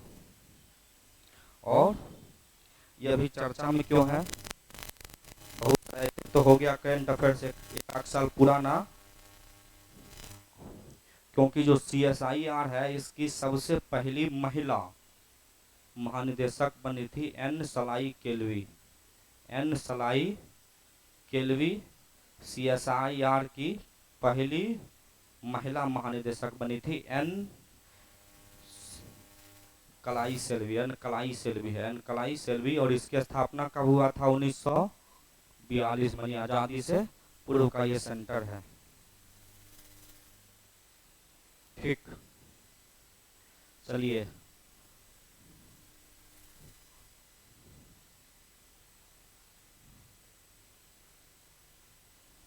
आगे हम लोग देखते हैं। ये पैरासिटामोल हो गया। हाँ, ये IIT मद्रास ने, IIT मद्रास चेन्नई में है, अपने डिस्कवरी कैंपस में उथले तरंग बेसिन, उथले तरंग बेसिन मतलब हो गया जैसे महासागर हुआ, तो महासागर में किस प्रकार की प्रक्रिया होती, उस तरह की प्रक्रिया को प्रदर्शन करने के लिए अपने अंदर में एक सेंटर बनाया है, उसी टाइप का एनवायरनमेंट क्रिएट किया है। इससे होगा क्या? तो उससे तटीय और बंदरगाह अनुसंधान में काफी वृद्धि होगी कि तट मतलब हमारा जो कोस्टल एरिया है उसमें कोरल रीफ है, बंदरगाह का विकास करना है या जहाजों का किस तरह से क्या करना, मतलब पूरी जो मैनेजमेंट प्रक्रिया है उसका अनुसंधान और विकास करने का IIT मद्रास में। तो पूछेगा एशिया का सबसे बड़ा उथला तरंग बेसिन का उद्घाटन किया गया है। हुबेई प्रांत चीन का एक जगह है, जानते ही है, निंगचू जगह है। ये करंट अफेयर्स आप लोग लिख लीजिए, चीन से पूछता है। तो 3000 मेगावाट का CAES कंप्रेस्ड एयर जो है एनर्जी स्टोरेज सिस्टम, CAES का पूरा नाम है compressed air energy storage system, संपीड़ित वायु ऊर्जा भंडारण प्रणाली। देखिए, इसको समझने से पहले ये तकनीक क्या है उसको समझने से पहले एक चीज जान लीजिए। इसको जैसे बिजली का उत्पादन कैसे होता है, एक टरबाइन लगा रहता है, ये जैसे टरबाइन हुआ, और इसी टरबाइन से एक शाफ्ट रहता है, इसको हम लोग कहते हैं अल्टरनेटर। ठीक, तो पानी से या सौर पवन से किसी तरीके से इस शाफ्ट को घुमाया जाता है। जैसे हम लोग पढ़ते हैं thermal power plant, nuclear power plant, इस सब में क्या होता है, जैसे थर्मल पावर प्लांट हुआ तो बॉयलर में पानी को कोयला द्वारा गर्म किया जाएगा। जैसे न्यूक्लियर पावर प्लांट है तो न्यूक्लियर ईंधन जो होता है या यूरेनियम या थोरियम प्लूटोनियम हुआ, इसके द्वारा बॉयलर में पानी को गर्म किया जाएगा। पानी जितना गर्म रहेगा उस तेजी से इस बॉयल ये जो पंखा है, इस पंखा पे जो हम इसको हम लोग टरबाइन कहते हैं, इस पे गिरेगा, और जैसे इस पे गिरेगा ये मोट इससे लगा रहेगा एक शाफ्ट, ये शाफ्ट रोटर घूरेगा, उसको हम लोग कहते हैं अल्टरनेटर। और यही अल्टरनेटर जो है बिजली पैदा करता है, बिजली जनरेट करता है। इसी प्रक्रिया के द्वारा बिजली जनरेट होती है। इसके लिए आप जो है थर्मल पावर प्लांट का यूज कर लीजिए, न्यूक्लियर का यूज कर लीजिए, डीजल का, गैस का, जो भी यूज कर लीजिए। और फिर एक होता है विंड टर्बाइन, विंड टर्बाइन भी सेम प्रोसेस है, उसमें पंखा ऐसे करके लगा रहा, ठीक ना, ये पंखा लगा रहा, और ये हम लोग का हो गया विंड टर्बाइन, यहाँ पे अल्टरनेटर लगा रहता है, इसके रोटर से ही लगा रहता है, ठीक ना। जैसे ये विंड टर्बाइन हवा के दिशा में घूमेगा, इससे शाफ्ट में अल्टरनेटर घूमेगा और इससे बिजली पैदा होगा। प्रोसेस सेम है, आपको करना क्या है, किसी भी तरीका से अल्टरनेटर के शाफ्ट को घुमाना है, बिजली पैदा होगी। तो उसी प्रक्रिया से कि एयर को कंप्रेस्ड करके रख लिया जाएगा, कंप्रेस्ड होता है ना, कंप्रेस्ड करके एयर को रख लिया जाएगा और फिर उसका यूज बिजली बनाने में किया जाएगा। ये तकनीक दुनिया में सबसे पहली बार चीन ने विकसित किया है, इतना बड़ी मात्रा में 3000 मेगावाट का बिजली बनाएगा कंप्रेस्ड एयर तकनीक से। वही बता दिए कि वायु के द्वारा टरबाइन को घुमाया जाएगा, तो उसी से बिजली उत्पादन किया जाएगा। Compressed air energy storage system इसका नाम है। ठीक, अब ये देखिए भारत की पहली सामरिक अर्ध बैलिस्टिक मिसाइल। अर्ध बैलिस्टिक मतलब जैसे हुआ ना जी, हम क्या बताए थे अभी कि बैलिस्टिक मिसाइल कैसा पथ फॉलो करती है, इसे पथ फॉलो करती है ना, तो हो सकता है कि ये थोड़ा दूर ऐसे अगर कैसे जाए तब जाकर ऐसे करके अपना मार्ग बदले। अर्ध बैलिस्टिक मतलब आधा बैलिस्टिक मिसाइल प्रणाली है, इसका नाम है प्रलय। आपसे पूछेगा प्रलय कैसा है, अर्ध बैलिस्टिक मिसाइल है, सतह से सतह मार्ग मतलब हवा में उसको जमीन से देंगे और वो जमीन पे ही जब कोई सिस्टम तैनात रहेगा उसको वो मारेगा। एक होता है सतह से हवा मार करने वाला, हवा में एरोप्लेन कोई उड़ रहा है, कोई मिसाइल आ रहा है, उसको हम एरोप्लेन से छोड़ देंगे तो जाके मार। जैसे भारत का अस्त्र, अस्त्र मिसाइल नाम सुने ना, अस्त्र क्या है, जमीन से हवा मार गिराने वाला मिसाइल सिस्टम है। तो उसी तरीका से ये है प्रलय सतह सतह मार करने वाला। 150 से 500 किलोमीटर रेंज है और इसका प्रदर्शन गणतंत्र दिवस परेड में किया गया है। गणतंत्र दिवस परेड में सबसे बढ़िया झांकी का अवार्ड किस राज्य को मिला है, यूपी को। वहां पे कुंभ मेला थीम आधारित बनाया गया था। चलिए अब हो गया ये, डीआरडीओ ने स्क्रैमजेट कम्बस्टर इंजन का सफल जमीनी परीक्षण किया है। देखिए स्क्रैमजेट और रैमजेट ये दो इंजन होते हैं, एक होता है रैमजेट और एक होता है स्क्रैमजेट। दोनों तकनीक में जो हम लोग का ईंधन होता है, ईंधन जलने के लिए वायु की आवश्यकता होती है। किस गैस के द्वारा ईंधन जलता है, ऑक्सीजन। ऑक्सीजन के बिना कोई भी ईंधन नहीं जलेगा। तो एक जो हम लोग वायुयान या जो भी ईंधन जाता है तो उसको जो है उसके अंदर भाग में ईंधन के साथ साथ एयर भरा रहता है, तब जाके वो जलता है। लेकिन एक तकनीक होता है रैमजेट और स्क्रैमजेट, ये जो तकनीक है ना रैमजेट और स्क्रैमजेट, इस तकनीक में जो वायुयान होता है या जो ये इंजन होता है, ये इंजन वायुमंडल से ही ऑक्सीजन गैस एब्जॉर्ब कर लेता है। क्या करता है, वायुमंडल से ही ऑक्सीजन गैस एब्जॉर्ब कर लिया और तब जाकर अपना दहन करेगा। यही जो समान इंजन हुआ। और जो रैमजेट और स्क्रैमजेट में यही मेन इंजन डिफरेंस होता है। एक के लिए हमको वायु पहले से रखना पड़ता है और रैमजेट स्क्रैमजेट में क्या हुआ कि वायु जो है वो डायरेक्ट इन्वायरमेंट से कैप्चर कर लेगा। इससे क्या हो जाएगा, इंजन का वेट जो है सस्ता हो जाएगा, वजन कम हो जाएगा। यही स्क्रैमजेट और रैमजेट तकनीक का इंजन का सफल परीक्षण किया है। इससे इंजन सस्ता हो जाएगा, मतलब ये हल्का हो जाएगा। तो इससे हाइपरसोनिक मिसाइल प्रौद्योगिकी बताए थे कि कल जब मिसाइल में ध्वनि की गति 5 मैक या उससे हो जाए तो उसको हम लोग क्या कहेंगे, हाइपरसोनिक तकनीक कहते हैं। जैसे बताए थे कि ये एक हुआ, इसको कहेंगे सोनिक। इसको एक से जो कम होगा इधर तो उसको कहेंगे सब सोनिक। क्या कहेंगे, सब सोनिक। और 1 से लेकर 5 तक का कहेंगे सुपर सोनिक, ये कल भी बताए थे। और 5 से जो प्लस होगा उसको हम लोग कहेंगे हाइपरसोनिक। सोनिक मतलब हुआ कि ध्वनि की गति से कितना गुना तेज, अधिक या कम है। तो ध्वनि की सामान्यतः गति कितनी होती है, 332 मीटर पर सेकंड जी, 330 मीटर पर सेकंड। तो वही 330-32 मीटर पर सेकंड ध्वनि की गति होती है।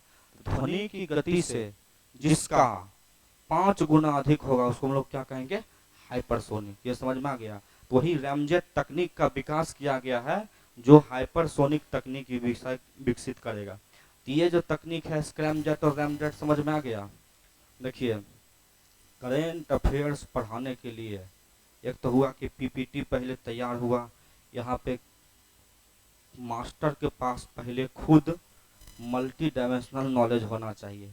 इसे देखिएगा सारा विषय पढ़ाने का टीचर आपको मिल जाए। क्यों, आप एक विषय लीजिए ज्योग्राफी, उसका ऑथेंटिकेट बुक उठाइए, उसको लीजिए पढ़ लीजिए, आसानी से पढ़ाई हो जाएगा।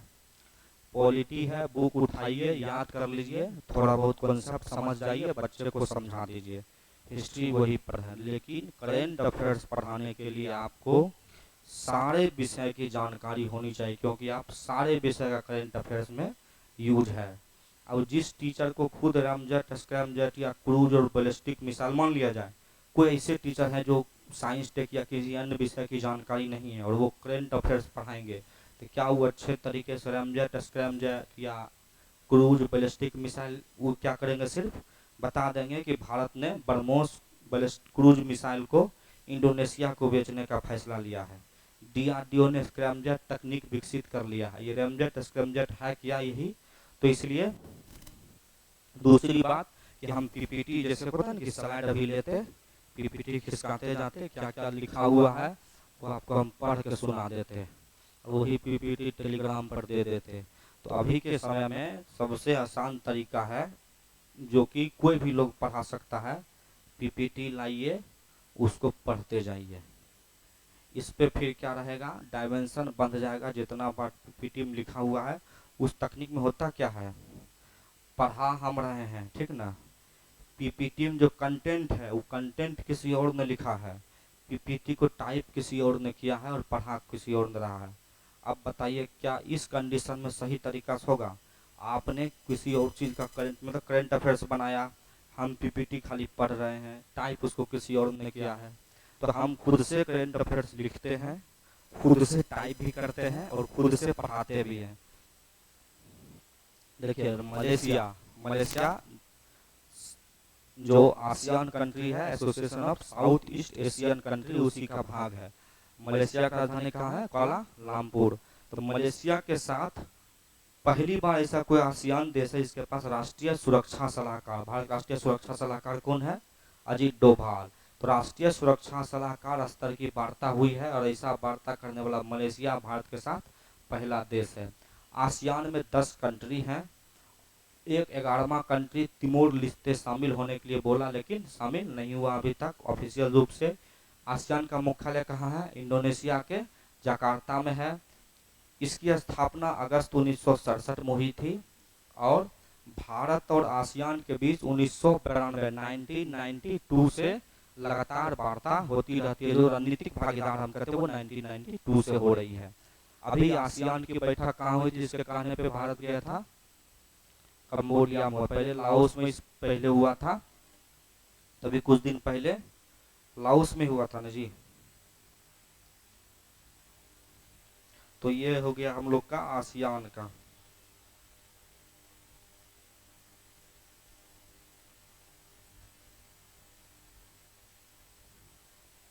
हाँ नहीं, 45th और 6th वियंताने में हुआ था, वही लाओस में हुआ था, वियंताने लाओस में, सही बोल रहे थे। और अगला जो है मलेशिया में होने वाला है।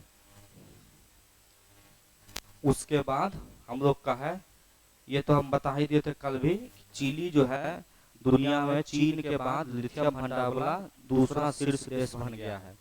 लिथियम जो है एक प्रकार का खनिज है जिसका, लिथियम हम लोग इसको कहते हैं हल्की खनिज है, और इसका यूज जो है बैटरी बनाने, मोबाइल जो इलेक्ट्रॉनिक्स गैजेट है उसमें यूज किया जाता है। जो एनर्जी स्टोरेज डिवाइस में, जो अभी वर्तमान समय में एक आप लोग नाम सुनेंगे क्रिटिकल मिनरल्स यानी महत्वपूर्ण खनिज, बहुत सारे इसमें खनिज आते हैं। ये खनिज पृथ्वी के कोर में, सतह में बहुत ही नीचे दबे हुए हैं और हैं तो बहुत बड़ी मात्रा में, लेकिन इसको एक्सट्रैक्शन करना मतलब जमीन से निकालना, इसको रिफाइन और प्यूरिफाई करना मतलब इसका बना के प्योर फॉर्म में लाना। क्योंकि जैसे लिथियम है, कोबाल्ट है, वेनेडियम है, जो भी धातु है इस टाइप के जिसको लोग क्रिटिकल मिनरल्स कहते हैं, ये सारे मिनरल्स को एक्सट्रैक्शन करने में ही बहुत ही समय लगता है और बहुत ही पानी एनर्जी वेस्ट होता है और पर्यावरण को नुकसान होता है। इसलिए बहुत सारे देश जैसे भारत में जम्मू कश्मीर में लिथियम के भंडार मिल भी गए हैं, लेकिन उसको एक्सट्रैक्शन करना, खोजना अभी तक संभव मुश्किल हो रहा है। मतलब उसको बाहर निकाल के प्यूरिफाई करना, उस पर अभी उत्पादन शुरू नहीं हुआ है। तो पृथ्वी के कोर में ये तत्व सब सारे रहते हैं। चिली में बताए थे कि चिली जो है पेटागोनिया का मरुस्थल है यहीं पे, और चिली की राजधानी कहाँ है बताइए जी, है चिली की राजधानी सेंटियागो। अगला है मुंबई का छत्रपति शिवाजी एयरपोर्ट इंटरनेशनल। ये देखिए ग्राहक, जैसे हम लोग आप लोग एयरपोर्ट पे जाते हैं, एयरपोर्ट के आधार पर रेटिंग देते हैं कि एयरपोर्ट कैसा रहा। जैसे आप लोग खाना मंगाते हैं ना या कुछ ऑर्डर करते हैं ना जी, कहते हैं कि रेटिंग दीजिए 1 स्टार, 3 स्टार, 4 स्टार, 5 स्टार। उसी तरह से छत्रपति शिवाजी इंटरनेशनल एयरपोर्ट है मुंबई में, उसको 5 लेवल 5 रेटिंग का मान्यता दिया है। वो कौन दिया है, एयरपोर्ट काउंसिल इंटरनेशनल ये है, वही इसको मान्यता दिया है। और ऐसा प्राप्त करने वाला दुनिया का तीसरा देश बन गया है। अब इससे पहले कौन 2 देश बने हैं इसको 5 रेटिंग वाले जाके इसको ऑफिशियल वेबसाइट पे देखे हैं, तो बहुत सारे देशों का नाम दिया गया, लेकिन एग्जैक्ट रूप में नहीं पता मिला कि कौन से 3। इससे पहले 2 देश, एक दुबई का मिला इंटरनेशनल एयरपोर्ट, उसमें भारत का एक दिल्ली भी शामिल था। तो ये तीसरा सीधा आपसे पूछेगा कि तीसरा कौन सा बना है, सीधा मुंबई में बनेगा। मौसम विज्ञान विभाग, ये मोस्ट इंपॉर्टेंट है, आपसे पूछ सकता है। मौसम विज्ञान विभाग ये किस मंत्रालय के तहत आता है? पृथ्वी विज्ञान मंत्रालय। किसके तहत आता है? पृथ्वी विज्ञान मंत्रालय। इसकी स्थापना 1875 में हुई थी, अंग्रेज के कार्यकाल में, ठीक ना। 150 वर्ष पूरा हुआ है। और इसने इस बार अपनी जो जब 26 जनवरी की जो परेड हुआ है, इस परेड में इसने क्या किया है? अपना झांकी प्रस्तुत किया है। याद रहेगा क्या प्रस्तुत किया? अपना झांकी, ठीक। अब ये देखिए, ब्लू ओरिजिन कंपनी है अमेरिका का, जैसे स्पेस एक्स है, स्पेस एक्स किसका है जी? टेस्ला के जो मालिक हैं एलोन मस्क, उसी का है। उसी तरह से ब्लू ओरिजिन, वर्जिन गैलेक्सी, ये सभी अमेरिका का फेमस जो है प्राइवेट कंपनी है स्पेस के क्षेत्र में। तो वही ब्लू ओरिजिन कंपनी ने 32 मंजिला 32 का एक रॉकेट लॉन्च किया है, उसका नाम दिया है गैलेन रॉकेट। तो पूछेगा किस कंपनी ने लॉन्च किया है, तो वो क्या होगा? ब्लू ओरिजिन कंपनी ने। और ये भी बताए थे कि रॉकेट क्या होता है, तो रॉकेट जस्ट कुछ नहीं, एक रॉकेट और उपग्रह और रॉकेट में बताए थे कि ये रहा, इसमें ईंधन भरा रहता है और यहाँ पे आप लोग जोल बना दीजिए कि इसमें आप यहाँ पे मिसाइल रख दीजिए, उपग्रह रख दीजिए, जो भी रख दीजिए, वो लेके जाके वहाँ पे छोड़ेगा। इसको हम लोग पेलोड कहते हैं और इसको हम लोग भार कहते हैं। तो ये होता है हम लोग का NHAI, national highway authority of India. नाई NHAI के अनुसार राजमार्गों के नेटवर्क में भारत दुनिया में कितने स्थान पे है? आ गया है दूसरे स्थान पे। फर्स्ट पे USA, मतलब राष्ट्रीय राजमार्ग का लंबाई जो है, लेंथ के मामले में भारत अमेरिका के बाद दूसरे नंबर पे आ गया। देखिए, रेल नेटवर्क में चौथा, मेट्रो में तीसरा, सड़क नेटवर्क में दूसरा। ये तीनों लिख लीजिए, रैंकिंग आपसे पूछा जाएगा। कॉफी उत्पादन में 7वां, बता चुके हैं वो भी। तो आगे इस तरह से रैंकिंग आपसे पूछते जाएगा कि एग्जाम में कौन सा क्या रहेगा। तो हो गया NHAI। इसके मंत्री कौन है NHAI का? नितिन गडकरी, नागपुर से सांसद है, नागपुर से है जी। और NHAI की स्थापना कब हुआ? 1985 में। इसका मुख्यालय कहाँ है? नई दिल्ली में। कहाँ है? और इन्होंने अभी एक शुरुआत किया है, सुरक्षित सफर योजना, ये भी शुरू किया है, ठीक। चलिए अब आगे हो गया है। हाँ देखिए, ये भी बात लिख लीजिए, इससे पहले 66 BPSC समय 2 द्वीप को मिला था, उस दोनों द्वीप के बारे में BPSC पूछा। इस बार भी लिख लीजिए, एक संस्था है फाउंडेशन फॉर एनवायरमेंटल एजुकेशन, जो भारत में समुद्री बीच हैं, जो समुद्र तट हैं, जो हम लोग शादी विवाह के बाद लोग जाता है मनाने, हनीमून, गोवा, चेन्नई, उसके बाद कर्नाटक, केरल, पांडिचेरी, ये उसके बाद हम लोग का लक्षद्वीप, अंडमान निकोबार, इन सब सारे में द्वीप हम लोग का है, गोवा में, पश्चिम बंगाल में।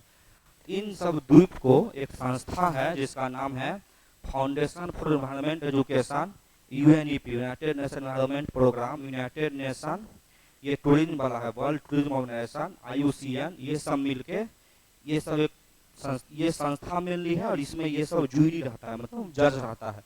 ये सब मिलके कि कौन सा जो द्वीप है वो पर्यावरण अनुकूल है, कहाँ बेहतर मानक है, उसके आधार पे ब्लू फ्लैग प्रमाण पत्र देता है।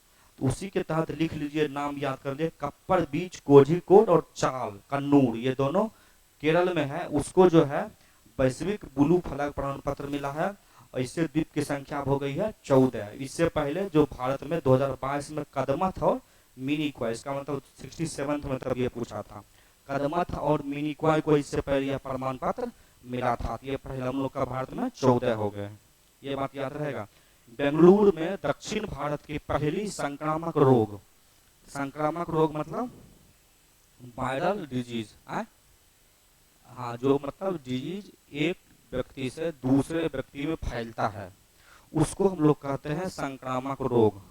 संक्रामक रोग कई तरीका से फैलता है, जैसे वायु से, जैसे हम लोग का हो गया दमा है, किसी व्यक्ति को दमा है तो हो सकता है कि उसके आसपास के लोगों को, तो ये हो गया वायु।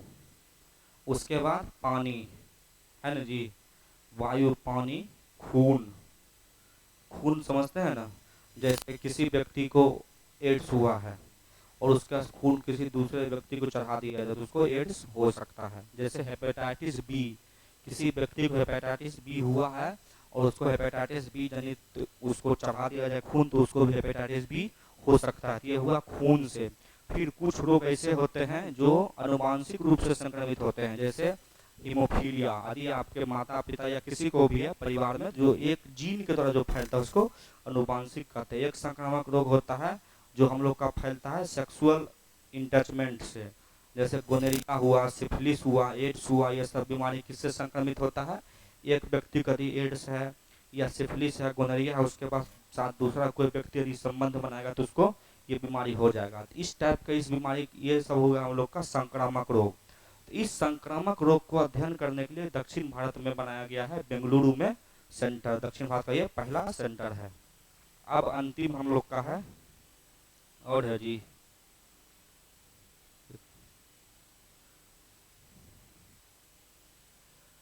हाँ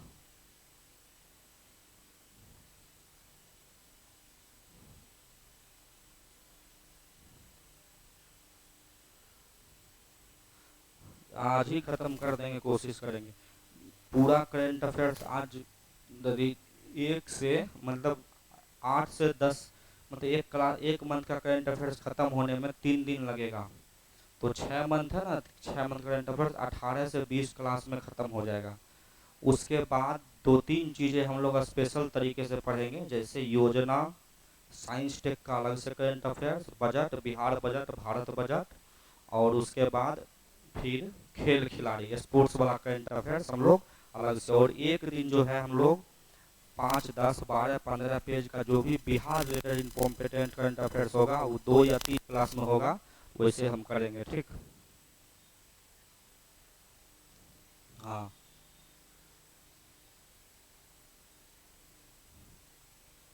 ये हम देख लिए केंद्रीय संस्कृति मंत्रालय प्रयागराज में कुंभ मेला लगा था। उसी कुंभ मेला के में अपने आसपास में कुंभ मेला में एक गांव का नाम गांव स्थापित किया था। उस गांव का नाम रखा गया था कलाग्राम। और यह प्रयागराज का सांस्कृतिक गांव था जहां पे कुंभ मेला संबंधित सारी गतिविधि को दिखाया गया था। ये याद रखिएगा इस केमिकल का नाम। आप लोग देखे होंगे जब जंगल में आग लगा था कैलिफोर्निया में, इस चीज का खूब यूज किया गया था। गुलाबी रंग का था, उसको एरोप्लेन से गिराया जाता था। ये क्या करता है कि हवा से, एयर से जो आग का है उसका कांटेक्ट खत्म कर देता है, जिससे हवा जो आग जो है बुझ जाती है। तो कैलिफोर्निया के जंगल, कैलिफोर्निया होता है यूएसए में, जो जंगल में आग लगी थी उसको बुझाने के लिए गुलाबी रंग का एक अग्निरोधी रसायन था, उसका नाम था अमोनियम फॉस्फेट NH43PO4। ऐसे है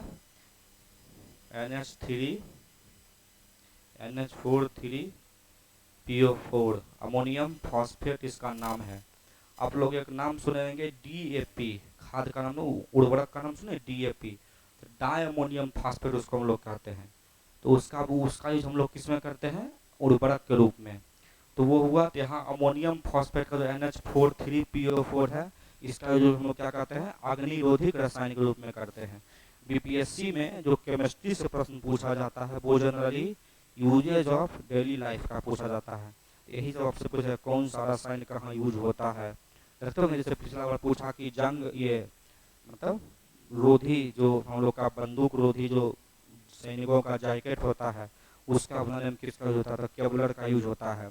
इस टाइप का प्रश्न जो डेली लाइफ का केमिस्ट्री है वही चीज का जनरल साइंस में जनरली आपको डेली लाइफ का यूज रिलेटेड प्रश्न पूछा जाता है। अगला है पूर्वोत्तर भारत, जिसको हम लोग नॉर्थ ईस्ट कहते हैं, 7 सिस्टर्स नाम से जाना जाता है। उसको केंद्र सरकार ने प्राकृतिक रबड़, रबड़ एक दो तरह का होता है, एक प्राकृतिक और एक हम आर्टिफिशियल। तो रबड़ जो होता है वो किसका बहुलक होता है? पॉलीमर होता है आइसोप्रीन का। आइसोप्रीन का बहुलक रबड़ होता है। तो उसको बढ़ावा देने के लिए एक परियोजना लॉन्च किया, इसका नाम है इन रोड परियोजना। इसका मुख्य काम क्या रहेगा? जो हम लोग का प्राकृतिक रबड़ का उत्पादन बढ़ाना है, कहाँ? नॉर्थ ईस्ट के स्टेट में।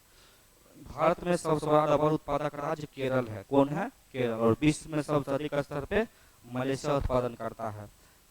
केरल का रबर पौधा का उत्पादन सब जगह इसलिए नहीं हो सकता है, उष्ण कटिबंधीय पौधा है, मतलब उष्ण कटिबंधीय मतलब जहाँ वर्षा भी अधिक चाहिए और गर्मी भी अधिक चाहिए, दोनों जो होता है उसको, तो ये मलेशिया इन सब इलाकों में होता है। अब देखिए कल हम बताए थे जो DRDO ने +20 से -60 डिग्री सेल्सियस, मतलब प्लस से माइनस, यानी जो अत्यधिक गर्मी भी रहे शरीर के अंदर में और अत्यधिक ठंड भी रहे, उस परिस्थिति को तापमान सह ले, वैसा एक ड्रेस बनाया है, वैसा एक वस्त्र बनाया जिसका क्या नाम दिया गया है, हिम कवच। ये नाम याद रहेगा, हिम कवच। अब देखिए 2014 में विश्व के स्तर पे एक संस्था बनी थी। डिजिटल युग जब आया है, डिजिटल युग आने से डेटा इंपॉर्टेंट हो गया। आपका फेसबुक व्हाट्सएप में जो डेटा हुआ, फोटो कहाँ अपलोड किए, क्या किए, नहीं किए, तो उस डेटा के लिए, उस डेटा अपलोड करने के लिए तो एक बिग डेटा और डेटा विज्ञान जो ये है, ये समिति गठन किया गया था, संयुक्त राष्ट्र विशेषज्ञ समिति था। उसमें गठन कब हुआ था 2014 में, तो भारत इस बार उसमें शामिल हो गया है। इसमें कुछ ज्यादा नहीं है। अब आप ये प्रश्न ये देख लीजिए, अभी से लेके आगे 10, 20, 100, 50 जितने साल तक एग्जाम होंगे, उतने साल तक के एग्जाम में ये प्रश्न पूछे जाएंगे। ये प्रश्न हम लोग का हो गया है स्टैटिक प्रश्न। इसको स्टैटिक प्रश्न के रूप में पूछ लीजिएगा, देख लीजिएगा आगे जितने साल तक एग्जाम होंगे। क्योंकि देखिए गिद्ध जो है, जानते होंगे, जो हम लोग का जानवर था, उस जानवर को डाइक्लोफिनाइक नामक दवाई दिया जाता था। इस डाइक्लोफिनाइक से जीव जंतु दिया गया, गाय भैंस को, गाय भैंस मरा, उस मांस को गिद्ध खाता था और फिर गिद्ध का लीवर खराब हो जाता था और गिद्ध की मृत्यु हो जाती थी। इससे गिद्ध विलुप्त हो गए बिहार से। उसी टाइप का एक दवा जो है कंपनी ने बना दिया, उसका नाम था नीमोसुलाइड। नीमोसुलाइड, इस दवा को भी अब भारत सरकार ने प्रतिबंध कर दिया है। तो जैसे डाइक्लोफिनाइक वर्षों से हर एग्जाम में आ रहा है, कोई भी एग्जाम, रेलवे में तो 150-200 बार, बीपीएससी में 2-4 बार, हर एग्जाम में ये प्रश्न पूछा जा चुका है। तो इसी तरह के इसको भी याद करिए, नीमोसुलाइड नाम का ये दवाई है, इसको केंद्र सरकार ने प्रतिबंध लगा दिया है। ठीक, ये अगला देखिए, 77वीं सेना दिवस परेड 2025 का आयोजन पुणे में किया गया। सेना दिवस कब मनाया जाता है? 15 जनवरी को मनाया जाता है, ठीक ना। तो उसी सेना दिवस परेड का आयोजन किया गया 2025 का पुणे में। ठीक, ये मिशन मौसम पिछले साल लॉन्च हुआ था, ठीक ना, लॉन्च हुआ था पिछले साल। मिशन मौसम के तहत पहला क्लाउड चैम्बर पुणे में स्थापित किया गया है। मिशन मौसम का शुरुआत 2025 में मौसम पूर्वानुमान हैंडलिंग और बेहतर के लिए किया है। मतलब है कि मौसम के बारे में बेहतर जानकारी हो, उसके बारे में पहले से हम लोग को पता हो, ताकि लोगों को जानकारी सके, इससे हम आपदा प्रबंधन, कृषि, इन सब चीज़ों को बेहतर मैनेजमेंट कर सके। उसके लिए जो है मिशन मौसम का शुरुआत किया गया था और उसके लिए क्लाउड चैम्बर बनाया गया है पूना में, जहां विभिन्न प्रकार के डेटा रख के उसका अध्ययन किया जाएगा। तो पूछा जाएगा क्लाउड चैम्बर कहाँ बनाया गया है, तो पुणे में। और ये तो बता ही दिए कि इसका स्थापना जो है भारतीय मौसम विज्ञान विभाग का 1875 में हुआ, 150 साल हुआ। ईरान की राजधानी तेहरान, आयतुल्लाह खोमैनी जो है, ईरान ने अपना राजधानी कहाँ बनाने की घोषणा किया है? मकरान। आज बताए थे असम ने अपना राजधानी डिब्रूगढ़। एक देश है इंडोनेशिया, इसने राजधानी कहाँ बनाने की घोषणा किया है? नूरसंतारा। अभी उसकी राजधानी है जकार्ता। तब कहाँ घोषणा किया है? नूरसंतारा।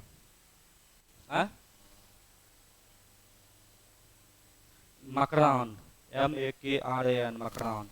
नहीं, हुआ नहीं, बनाने की घोषणा किया है। अभी तो तेहरान है ना।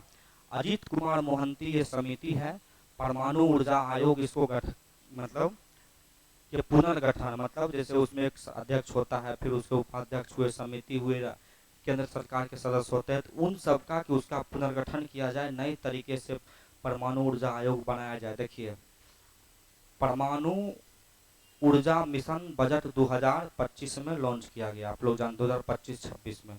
इस परमाणु ऊर्जा मिशन में कहा गया है, पहले हम लोग जानते हैं कि परमाणु ऊर्जा के निर्माण, परमाणु ऊर्जा की जो भी सारी प्रक्रिया होती थी, उसमें निजी क्षेत्र जो प्राइवेट सेक्टर है, उसकी भागीदारी लगभग नहीं के बराबर थी, नहीं उसको भाग बनाया जाता था।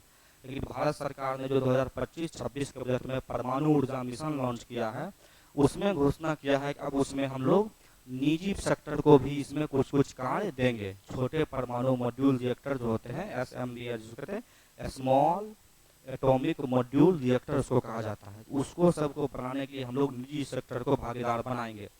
इससे क्या होगा कि हम लोग जो है परमाणु ऊर्जा आयोग को, अब उसमें सरकारी सदस्य होते थे पहले वाले अध्यक्ष में, अब उसमें कुछ निजी क्षेत्र के भी लोग समाहित किए जाएंगे। तो इसके लिए परमाणु ऊर्जा आयोग का पुनर्गठन किया जाएगा। समझ में आ गया क्यों किया जाएगा?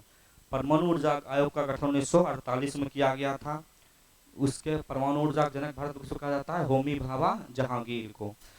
इसका मुख्यालय ट्राम्बे मुंबई में है, और इसका मुख्य मेन काम क्या होता है भारत में? परमाणु ऊर्जा संबंधित जो भी कार्य उसे बढ़ावा देना। परमाणु ऊर्जा का दो यूज होता है, एक होता है साइन और एक होता है असाइन। परमाणु ऊर्जा कितना यूज होता है?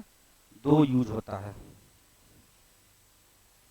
जो परमाणु ऊर्जा हुआ नहीं, वो तो उसका ऊर्जा उत्पादन की विधि हुई। ऊर्जा उत्पादन की दो विधि हुई, नाभिकीय संलयन, नाभिकीय विखंडन, फ्यूजन और फ्यूजन। लेकिन ये नाभिकीय ऊर्जा का प्रयोग होता है, एक होता है सैन्य गतिविधि के लिए, एक होता है असैन्य गतिविधि के लिए। तो जो सैन्य गतिविधि है ना, इसमें हम लोग बनाते हैं परमाणु बम। क्या बनाते हैं? परमाणु बम बनाते हैं, मिसाइल बनाते हैं हम लोग, इसके में पनडुब्बी क्या बनाते हैं? मिसाइल। जो असैन्य पर इसका यूज होता है, इसमें हम बनाते हैं नाभिकीय रिएक्टर, इसको लोग ऊर्जा हम बनाते हैं।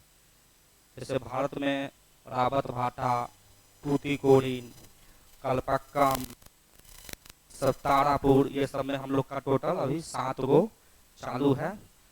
ये क्या? परमाणु ऊर्जा केंद्र। तो उसका ऊर्जा में फिर जो हम लोग का चिकित्सा हुआ, बहुत सारा जो हम लोग का परमाणु ईंधन वाले तत्व होते हैं, उसका यूज चिकित्सा क्षेत्र में भी किया जाता है। बीमारी के इलाज में जो रेडियम कोबाल्ट हुआ, सोडियम हुआ, ये सब का जो रेडियो एक्टिव मटेरियल होता है, तो सब का ये हुआ हम लोग का सैन्य और असैन्य। और फिर परमाणु ऊर्जा उत्पादन की दो विधि होती है, नाभिकीय संलयन और नाभिकीय विखंडन। सूर्य में जो ऊर्जा है वो नाभिकीय संलयन है, और जो बिजली बनाया जाता है उसमें नाभिकीय विखंडन है। दो हाइड्रोजन मिलकर एक हीलियम बना ले, H+H, हाइड्रोजन प्लस हाइड्रोजन मिलकर हीलियम बना लेता है, तो वह नाभिकीय संलयन। और जो हम लोग का यूरेनियम 235 यू है, यूरेनियम 235 जब टूट हो के जाए और तब जाके इलेक्ट्रॉन निकले, तो उसको हम लोग ऊर्जा के रूप में यूज करते हैं। तो ये हम लोग का हो गया। ठीक है, भारत का प्रथम परमाणु रिएक्टर कौन था? अप्सरा। यूनेस्को, ये लोग जानते होंगे कि भारत में 43वां नंबर का जो ये यूनेस्को विरासत स्थल है, उसको चराई देव डिस्ट्रिक्ट का नाम है, और मोइदम जो है उस एरिया का नाम है। तो चराई देव मोइदम जगह है जो असम में अहोम राजवंश था। क्या नाम था? अहोम राजवंश था। एक आप लोग नाम सुने होंगे, अहोम राजवंश। तो जो अहोम राजवंश है, इसी अहोम राजवंश का ये कब्रिस्तान है। मतलब जो आदमी मर जाता था, उस आदमी को मार के यहाँ दफनाया जाता था, अहोम राजवंश के व्यक्ति को। ठीक ना? तो उसी का ये नाम है अहोम राजवंश।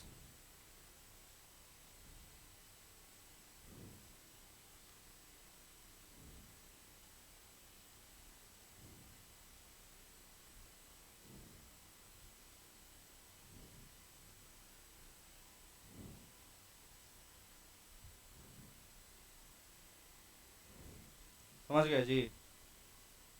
और ये अहोम राजवंश। हाँ, तो यहाँ पे आप लोग एक नाम सुने होंगे एक व्यक्ति का, आप लोग जो जिसका अभी भारत सरकार बहुत काम कर रही है, इसका एक मूर्ति बना रही है, लचित बोरफुकन। ये अहोम राजवंश का सेनापति था, और मुगलों के साथ इसका एक लड़ाई हुआ था। इसका क्या क्या बोले? हाँ हाँ, तो उसी के युद्ध में ये हुआ था।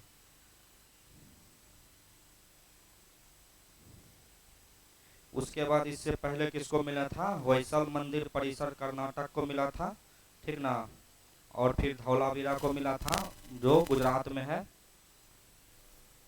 देखिए ICAR, और ये तो जानते हैं Indian council of agriculture research, ICAR Indian council of agriculture research जो है इससे, और NAB देखिए ये मतलब हम लोग का जो देश में कुत्ता होता है ना जी, अधिकतर कुत्ता हम लोग क्या बोलते हैं विदेश से मंगाते हैं, विदेशी कंपनी का, जर्मन शेफर्ड जो भी कुत्ता डॉग होता है, तो वो सब डॉग हम लोग भारत से नहीं मंगा के विदेशों से मंगा आता है, वो सब नस्ल विदेशी नस्ल हुआ सब है।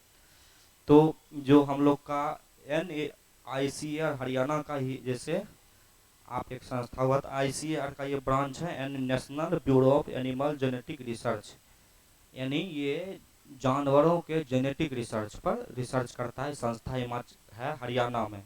हिमाचल प्रदेश का एक स्वदेशी नस्ल का कुत्ता है जिसका नाम है गुड्डी कुत्ता, तो उसको मान्यता दे दिया है कि ये कुत्ता भारत का स्वदेशी नस्ल का कुत्ता है। तो कौन मान्यता दिया है? NBAGR ने, ग्रामीण विकास मंत्रालय। आपसे इस योजना के बारे में पूछा जा सकता है कि कृषि प्रधानमंत्री कृषि सिंचाई योजना का शुरू किस मंत्रालय के तहत आता है? ग्रामीण विकास मंत्रालय। 55 नए वाटर शेड परियोजनाओं को स्वीकृति दिया है। इस परियोजना का शुरुआत कब हुआ था? ग्रामीण विकास मंत्रालय का 2015 में। योजना का नाम था ग्रामीण विकास मंत्रालय द्वारा प्रधानमंत्री कृषि सिंचाई योजना। इसमें बेसिकली होता क्या है कि भारत का जो भी सूखा प्रभावित क्षेत्र है या हर खेत तक पानी पहुंचाने का काम इस मंत्रालय द्वारा किया जाएगा, प्रधानमंत्री कृषि सिंचाई योजना के तहत। इसी में कंपाला आपकी घोषणा ये है कि कंपाला कहाँ की राजधानी है? युगांडा ना जी, युगांडा की राजधानी कंपाला और रवांडा की राजधानी किगाली। तो जो कंपाला घोषणा पत्र आया है दक्षिण अफ्रीका महादेश में, तो कंपाला घोषणा पत्र अफ्रीका महादेश के देशों ने मिलकर घोषणा किया है कि हम लोग जलवायु अनुकूल कृषि कैसे अपनाया जाए, इसी पे काम किया है। जो अफ्रीकी यूनियन है, अफ्रीकी यूनियन का मुख्यालय कहाँ है जी? अफ्रीकी यूनियन का अदिस अबाबा, इथोपिया की राजधानी में अदिस अबाबा। तो वहीं पे कंपाला में अफ्रीकी यूनियन के नेताओं ने बैठक किया और उसी बैठक में इन्होंने घोषणा किया था कि हम लोग जलवायु अनुकूल कृषि एक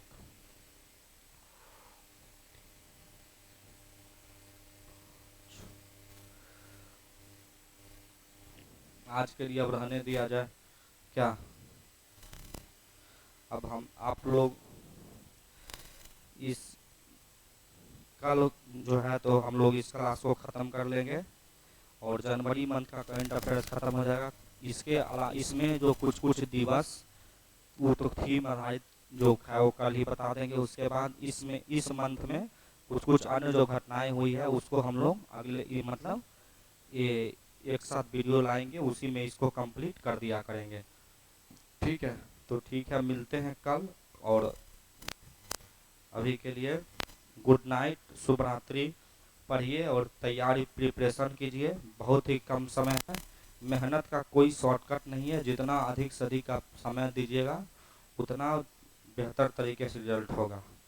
और मेंस में यदि 30 अगस्त को एग्ज़ाम हो भी जाता है तो मेंस में आपको ठीक ठाक समय मिल जाएगा। दिसंबर से पहले यानी छठ पूजा के बाद ही मेंस होने की संभावना है। बीच में चुनाव उनाव हो जाएगा। प्रीलिम्स पास करना आवश्यक है सबसे पहले, ठीक ना? इसके लिए आप लोग प्रैक्टिस सेट दीजिए, प्रीवियस ईयर क्वेश्चन सोल्व कीजिए और करंट अफेयर्स पे मैक्सिमम कमांड कीजिए।